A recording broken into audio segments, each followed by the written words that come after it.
조세형사법 개론 세 번째 시간으로 세금계산서 관련 범죄에 대해서 살펴보겠습니다. 저는 2003년 4월에 서울중앙지검 초임검사로 임관해서 인천지방검찰청 2차장 검사, 창원지방검찰청 차장검사를 역임하고 2021년 7월에 퇴직을 하고 변호사가 되었습니다. 서울대학교 법과대학을 졸업했고요. 서울시립대학교 세무전문대학원에서 세무학 석사와 세무학 박사 학위를 취득하였습니다. 그리고 변호사가 된 이후에 국세청 본청 국세심사위원, 중부지방국세청 조세범칙조사심의위원 심의위원을 역임한 바 있고, 현재는 한국세무사의 법률자문 변호사로서 또 활동하고 있습니다. 그리고 서울지방국세청, 부산주방국세청 송무부 소송대리 변호사로서 국세청을 대리해서 각종 행정소송을 담당하고 있습니다. 그리고 오른쪽 그림에 나오는 조세형사법 책은 제가 퇴직하기 6개월 전에 2021년 1월 달에 저술한 책입니다. 제가 박사 학위를 취득한 게 2016년 1월 달이었는데 박사 학위 취득하고 나서 제가 검찰에서 쌓았던 조세범처벌법 그 수사 사례들, 그 다음에 수사 사례들과 또 실무 경험, 그리고 제가 세무학 석사 박사를 취득하는 과정에서 학습한 조세 실체법 이론 등을 접목해서 책을 한번 써보자라는 어떤 원대한 포부를 가지고 저술을 시작했는데, 중간중간에 업무가 너무 좀 바빠가지고 금방 끝내지 못하고 약 5년에 걸쳐서 책을 마무리하게 됐습니다.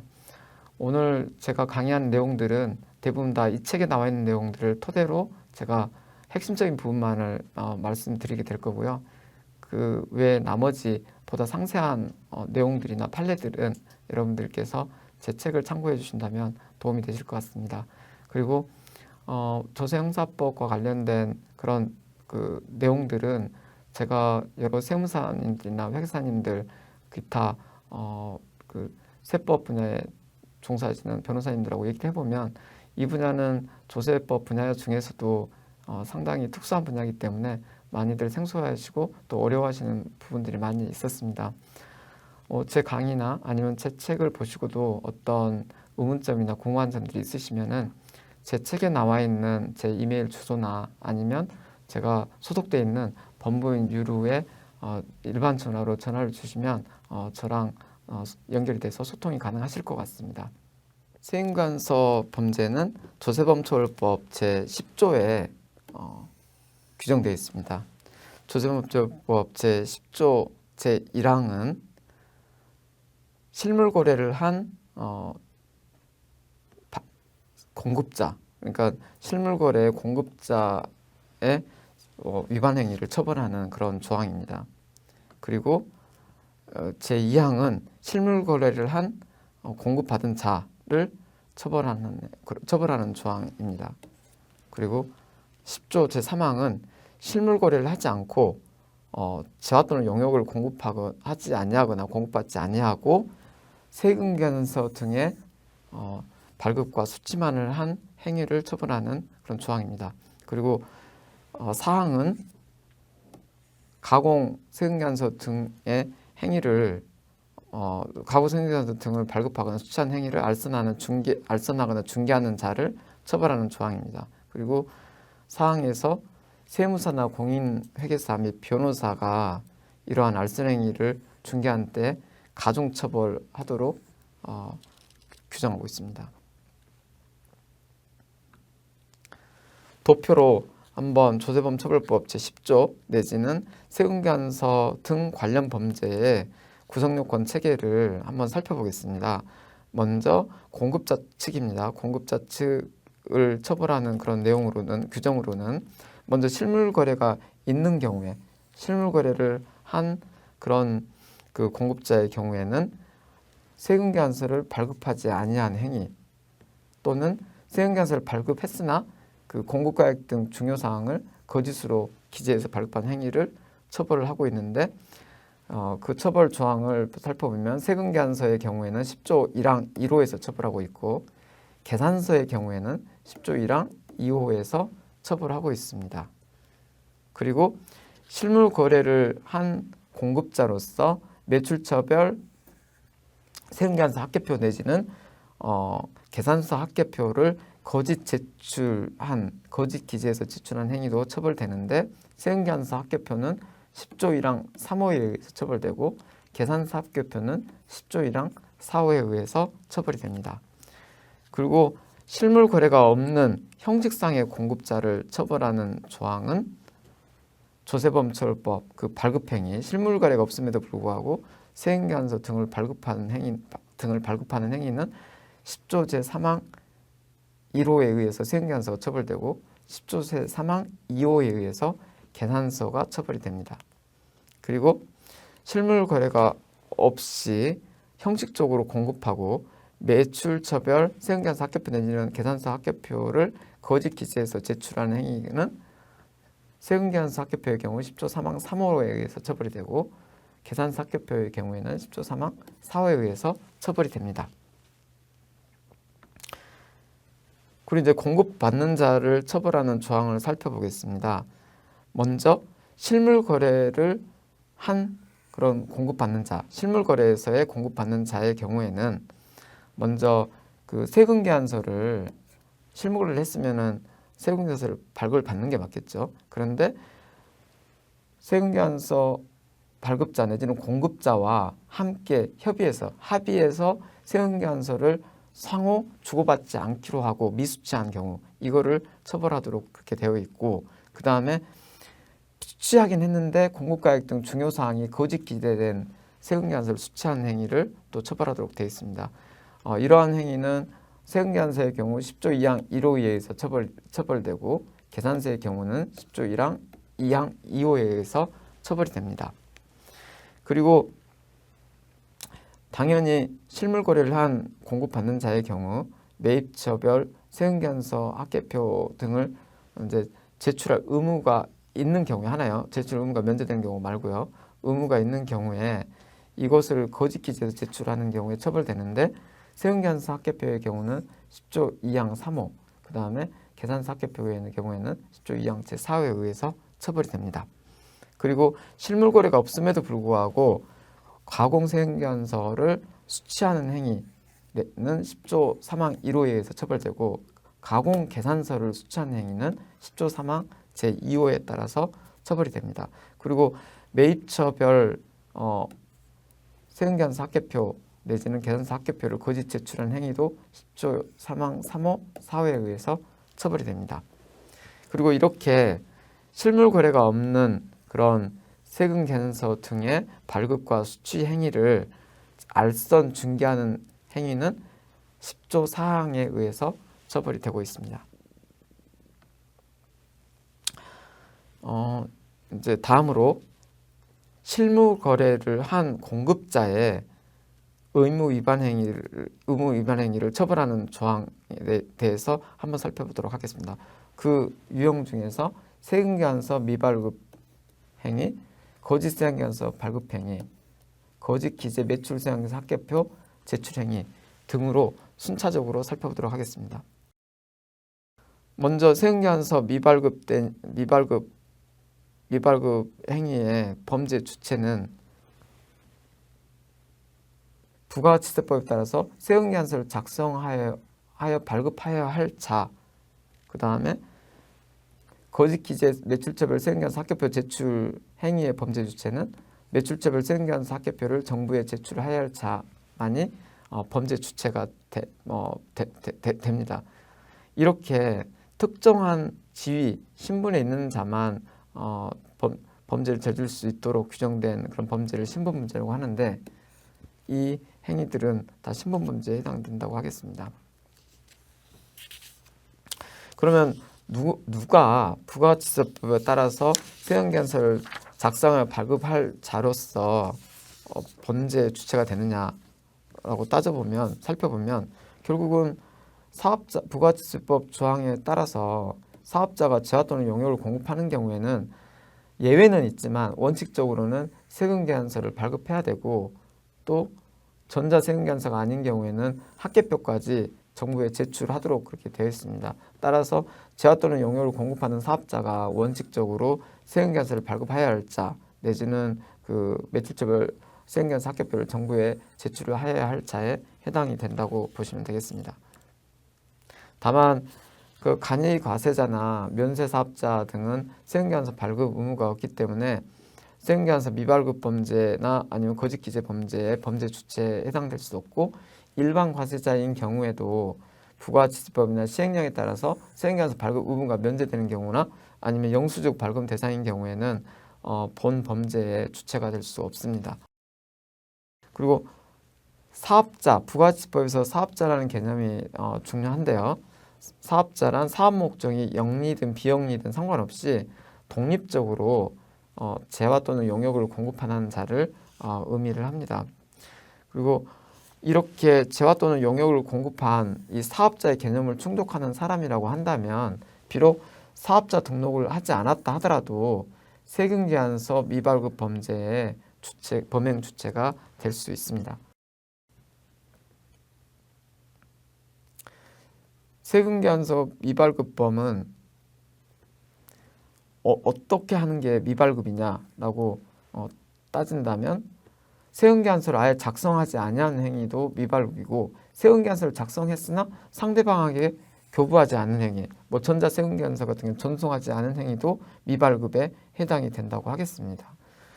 그러면은 세금계산서 발급 시기는 부가치세법을 살펴보면은 여러 가지 유형으로 나뉘어 있습니다. 그러니까 발급 시기로서 허용되는 그런 시기가 여러 개 존재합니다. 즉, 그 원칙적 발급 시기, 그 공급 시기 원칙적 발급 시기죠. 그리고 공급 시기 특례에 따른 발급 시기, 그 다음에 발급 시기의 특례에 따른 발급 시기 등이 이렇게 별도로 존재하는데 이러한 발급 시기 중 가장 늦은 시점, 그 가장 늦은 시점까지 미발급 행위를 했다. 그 늦은 시점이 경과됐음에도 불구하고 발급을 하지 않았다라고 한다면 그때 미발급 범죄가 완성된다고 보시면 될 것 같습니다. 세금계산서 거짓기재 발급 범의 경우에는 세금계산서 상의 공급가액 등을 거래 내용, 공급가액 등을 사실과 다르게 작성하여 발급하는 경우에 성립하게 됩니다. 그런데 여기서 세금계산서를 발급하는 자, 즉 공급자나 세금계산서를 발급하는 자, 공급받는 자를 거짓으로 기재하는 경우에는 뒤에서 살펴보겠지만은 이거는 단순히 10조 1항에 그 거짓기재 세금계산서 발급이 아니라 실물거래 없는 허위 세금계산서 발급 범죄에 해당될 가능성이 높습니다. 그래서 이 부분에 대해서는 그러니까 발급 공급하는 자, 공급받는 자를 거짓으로 기재하는 경우는 단순히 거짓기재 허위생 10조 1항의 문제가 아니라 10조 3항의 범죄가 성립될 가능성이 높다라고 생각하고 먼저 10조 3항 성립 여부를 살펴볼 필요가 있다고 할 것입니다. 거짓기재 매출처별 세금계산서 학계표 제출범은 매출처 세금계산서 학계표 기재사항을 거짓기재해서 정부에 제출하는 경우에 성립을 하게 됩니다. 그런데 여기서 세금계산서 학계표 개념에 대해서 좀 살펴볼 필요가 있습니다. 슬라이드를 좀 앞으로 넘겨보겠습니다. 이게 지금 현재 전자세금계산서를 사용하는 경우에 매출처벌 세금계산서 학계표 양식입니다. 이 양식을 보시면 1항에는 제출자 인적사항이 기재되도록 되어 있고 2항에는 매출처별 세금계산서 총합계가 규정되도록 되어 있는데 어떤 게 들어가냐면은 과세기간 종료일 다음 달 11일까지 전송된 전자세금계산서 발급분이 여기에 이 항에 기재가 되도록 되어 있고요. 그 다음에 위 전자세금계산서 외 발급분은 이제 여기에 기재가 되도록 되어 있습니다. 그런데 지금 매출세금계산서의 총합계라고 나와 있듯이 이 기재 내용들을 보면 이 란의 기재 내용들을 보면은 지금 매출처 개수, 매출처 수, 그 다음에 매출처 무관 세금계산서 발급 매수, 그 다음에 매출처 무관 전체 공급가액의 합계액, 그 다음에 전체 세액의 합계액이 이렇게 기재되도록 그렇게 돼 있습니다. 사망 이 양식에 이 합계표 양식에 사망으로 가게 되면은 사망에는 과세기간 종료일 다음 달 11일까지 전송된 전자세금계산서 외, 그러니까 11일까지 전송된 전자세금계산서는 2항으로 가죠. 2항으로 2항에 기재가 되도록 돼 있죠. 그 2항에 기재된 것 외 발급분 매출처별 명세가 이제 이 사망에 기재되도록 돼 있는데 여기 기재 사항들 보면은 사업자 그 매출처의 사업자 등록번호, 그다음에 상호, 그다음에 그 해당 매출처에 발급한 세금계산서 매수, 그다음에 해당 매출처에 대한 공급가액 합계액, 그다음에 세액 합계액 등이 기재되도록 이렇게 되어 있습니다. 그러면은 지금 현재 전자기 세금계산서가 도입된 이후에 세금계산서 합계표 양식을 보면은 2항과 2항으로 정리되는 2항에 기재되는 세금계산서와 3항에 기재되는 세금계산서로 나뉘게 되고 그러니까 각 세금계산서가 어떤 것들은 2항, 어떤 것들은 3항에 그 내용이 기재가 되는데 그 기준은 과세기간 종료일 다음 달 11일까지 전송됐냐 안 됐냐를 가지고 그 기준을 설정하도록 그렇게 되어 있습니다. 그리고 이 세금계산서가 2항에 기재됐냐 3항에 기재됐냐에 따라서 기재 내용이 다릅니다. 이렇게 차이가 나죠. 그러면 이 2항의 기재 내용과 3항의 기재 내용을 비교해 봤을 때 이 3항의 기재 내용은 부가가치세법 시행령에 나오는 그런 세금계산서 합계표에 기재하도록 되어 있는 기재 사항들이 모두 포함이 되어 있습니다. 그 부가가치세법 시행령에 나오는 그 합계표 양식을 그대로 지금 반영하고 있습니다. 반면에 2항의 경우에는 부가가치세 시행령에 규정된 합계표 양식을 반영하고 있지 않습니다. 이런 그 차이점을 인식한 상태로 다시 앞으로 돌아가도록 하겠습니다. 자, 지금 이렇게 방금 살펴본 전자세금계산서 발급업체의 경우에 매출처별 세금계산서 합계표 양식 제2항 부분은 부가가치세법상 이를 매출처별 합계표에 매출표 세금계산서 합계표에 해당한다고 할 수 없어서 이에 거짓 기재가 하더라도 처벌할 수 없다라고 판례는 보고 있습니다. 왜냐하면 2항은 합계표라는 제목 하에 2항이 들어가 있긴 하지만 그 2항은 합계표 양식을 전혀 따르고 있지 않기 때문에 합계표가 아니라고 보는 것입니다. 그래서 거기에 거짓 기재가 되더라도 합계표 매출처별 세금계산서 합계표 거짓 기재 제출 행위에는 해당되지 않는다는 것이죠. 그러나 합계표 아까 살펴봤던 3항 부분은 여전히 합계표의 양식을 모두 갖추고 있기 때문에 그 부분은 여전히 합계표가 맞고 그 부분에 그 부분을 허위로 기재하여 제출하는 경우에는 처벌해야 된다고 그렇게 보고 있는 것입니다.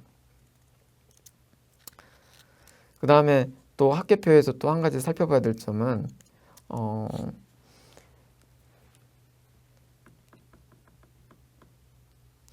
지금 이제 3항 부분이 매출처벌 세금계산서 합계표인데요. 이 공급가액 부분이 각 매출처별로 그 해당 기의 공급가액 등을 합계해서 기재하도록 되어 있습니다.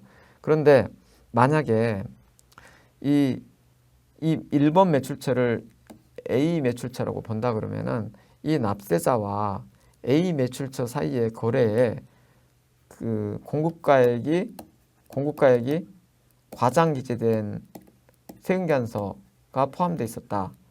또는 가공 세금계산서가 포함되어 있었다. 포함되어 있다고 한다면 이 공급가액은 실제 공급가액보다 이 과장된 만큼 내지는 가공된 만큼 더 플러스, 더 과장 금액이 부풀려져 있을 것입니다. 그러면 이렇게 이 합계표에 공급가액이 부풀려져 있는 경우에 이거를 어떻게 처벌할 거냐. 가령 지금 조세범처법 10조 1항에서는 이 공급가액 1항에 따르자면은 공급가액이 거짓 기재되어 있는 경우는 실물 거래가 아예 없는 건 아니겠죠. 실물 거래가 또 일부 있겠죠. 실물 거래가 일부 있는 상태에서 공급가액이 아예 공급가액이 이렇게 부풀려져 있는 거를 10조 1항으로 처벌할 수도 있을 것 같고, 내지는 공급가액이 부풀려져 있는 부분을 또 10조 3항 실물 거래가 없는데도 불구하고 공급가액을 부풀려 놨다고 볼 수도 있습니다. 그럼 판례는 지금 이렇게 학계표의 경우에는 그 공급가액이 부풀려진 이유가 그 10조 1항에 공급가액이 과장 기재된 세금계산서로 인한 것이든 아니면 10조 3항에 공급가액이 아예 가공인 세금계산서로 인한 것이든 상관없이 모두 10조 3항에 따라서 처벌해야 된다라고 이렇게 보고 있습니다.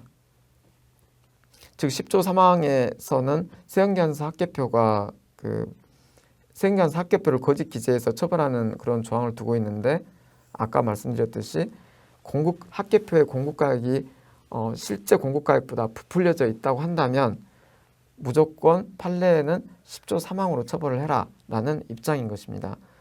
지금 10조 1항에도 세금계산서 학계표에 거짓 기재를 처벌하는 조항이 이렇게 있는 거죠. 1항 3호에도. 1항 3호로 가는 게 아니라 이유를 불문하고 과장 기재된 공급가액이 부풀려서 기재된 이유를 불문하고 10조 3항 3호에 의해서 처벌하라는 것이 현재 판례의 입장이라고 이해하고 계시면 될 것 같습니다.